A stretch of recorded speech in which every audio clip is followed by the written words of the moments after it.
నా అన్నదమ్ములైన నా అక్క చెల్లెలైన తెలంగాణ బీసీ నాయకులకు తెలంగాణ బీసీ మేధావులకు పార్టీ పక్షాన ప్రభుత్వం పక్షాన మీరు ఏ డౌట్ ఉంటే ఆ డౌట్ మమ్మల్ని అడగండి.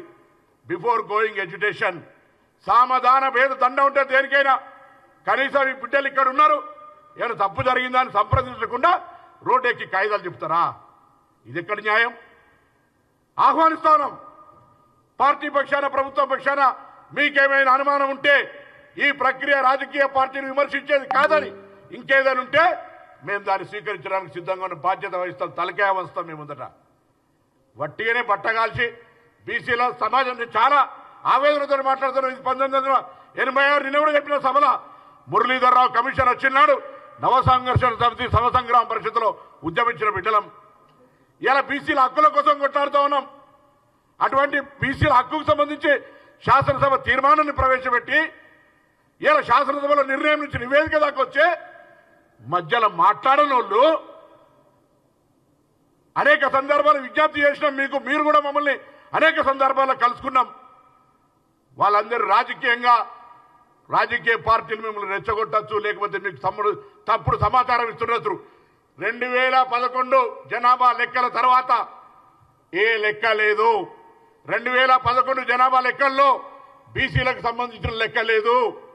ఇవాళ ఆనాడు ఎస్కేఎస్ లో చూపెడుతున్న సర్వే పర్సెంటేజ్ చూపెడితే 114% అవుతుంది. 100కు 114 ఎట్లా వస్తారు? కాబట్టి దయచేసి వాస్తవాలను గమనించి నా ఉద్యమకారులు మేధావులు బీసీల కొరకు హక్కుల కోసం పోరాడే వాళ్ళందరం వెళ్తాం. భవిష్యత్తులో బీసీలకు ఈ యొక్క సర్వే ప్రకారం ఇలా 56% ఉంది. ఇంకా మీరు ఎక్కువ ఉన్నది అంటున్నారు. ఇట్లా ముందు 56% ముందు అసలు లేవంటే అక్కడ దాకా అరే ముందు ప్రారంభం చేద్దాందా?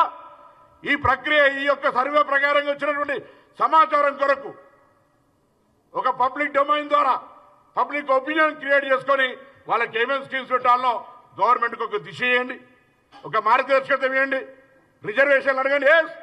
బరాబర్ కామారెడ్డి డిక్లరేషన్ దాని ప్రకారంగా మేము ప్రభుత్వం ప్రకారంగానే చట్టబద్ధంగానే ఇవ్వాలని ఆలోచన. మాకు ఎక్కడ కూడా తప్పించుకొని పోయే ఆలోచన లేదు. మాకు ఇంకా ఈజీ డెఫినెట్లీ ఆయా రాజకీయ పార్టీల అభిప్రాయం కూడా రండి, తీర్మానం చేస్తాం, చట్టం చేస్తాం, ఢిల్లీకి పోదాం. ఎప్పుడైతే క్యాబ్ 50%కు పైన 10% ఈపీసీ ఇచ్చిరో ఇవాళ జనాభా లెక్కలు చేసిన రాష్ట్రంగా, కుల సర్వే చేసిన రాష్ట్రంగా వాస్తవాలను కేంద్రంకి ఇస్తాం. మాకెందుకు డిబేట్ గారో మీ గొంతు మా గొంతు కలపండి, అడుగుతాం రండి. బైకట్ చేసిపోతారట.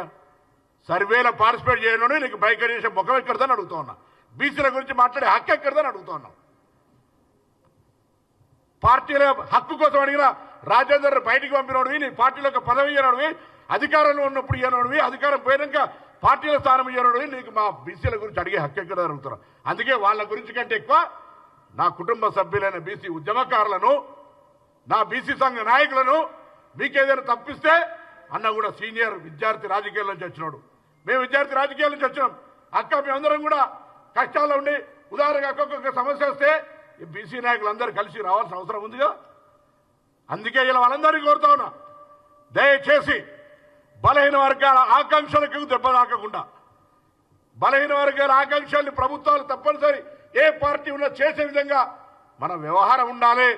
అందుకు మాకు మార్గదర్శకత్వం చేయండి.